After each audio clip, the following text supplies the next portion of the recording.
Daily practice English. Do you want to learn English? Yes. Do you want to learn English? Yes.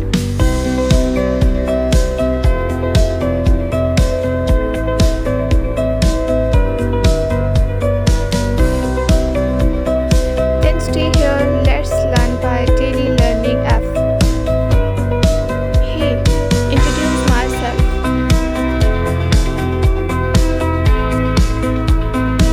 Hey, introduce myself.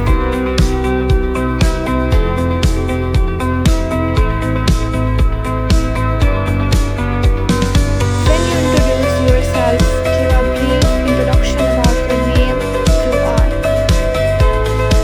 When you introduce yourself, give a brief introduction about your name, you are.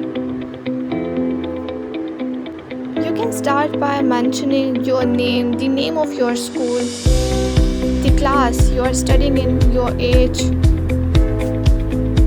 and where your hometown is.